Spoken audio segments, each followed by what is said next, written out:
While talks are ongoing, the horrific situation in Gaza continues to deteriorate, with Israeli military operations and hostilities expanding throughout the Strip and the human toll mounting by the hour. This nightmare of historic proportions must end immediately. The intensive Israeli military operation in Deir al-Balah that has resulted in still further Palestinian displacements and direct strikes on 2 UN guest houses has further exacerbated the dire situation and impeded humanitarian operations.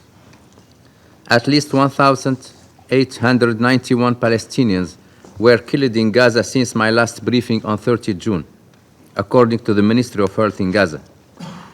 Some 294 were reportedly killed while attempting to collect aid, including in the vicinity of militarized aid distribution sites. Israeli forces continued to issue evacuation orders, causing the repeated displacement of the population. Food insecurity and the broader humanitarian situation continued to worsen despite the limited increase in the approval of entry of humanitarian supplies. Since 9th of July, following 130 days of a full blockades on fuel, Israel authorities allowed the entry of a small number of fuel trucks through the Kerem Shalom Karim Abu Salem crossing for medical facilities and other essential services. This amount is a fraction of what is required to run essential life-saving services in Gaza, where nearly every aspect of life depends on fuel. Unless urgently addressed, deterioration of the Palestinian authorities' fiscal and institutional situation could have catastrophic consequences, undermining the significant progress made over many years to build up Palestinian institutions.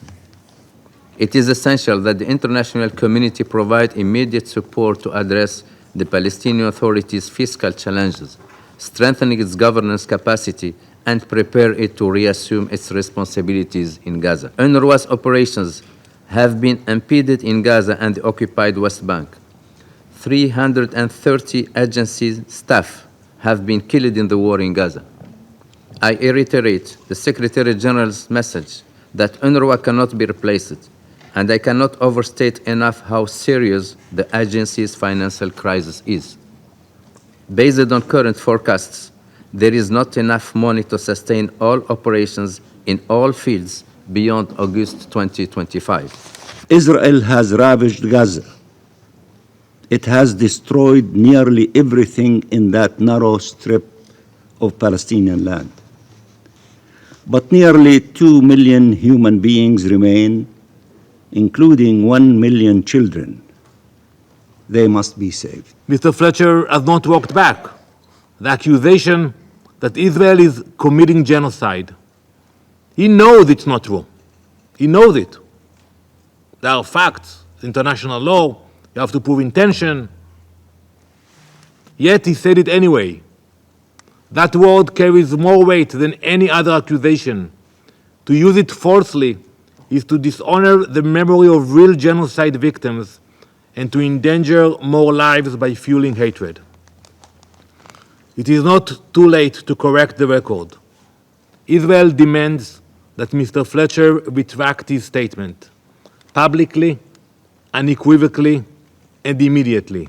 Today, I announce that Israel will take steps to ensure that what has been happening with OCHA will no longer continue.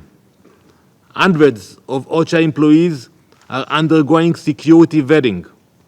Key employees will not have their permits renewed following clear evidence of strong affiliation with Hamas. Some were even involved in the atrocities of October 7. Israel will no longer grant automatic visas to OCHA's international staff. Visas will now be limited to 1 month's terms.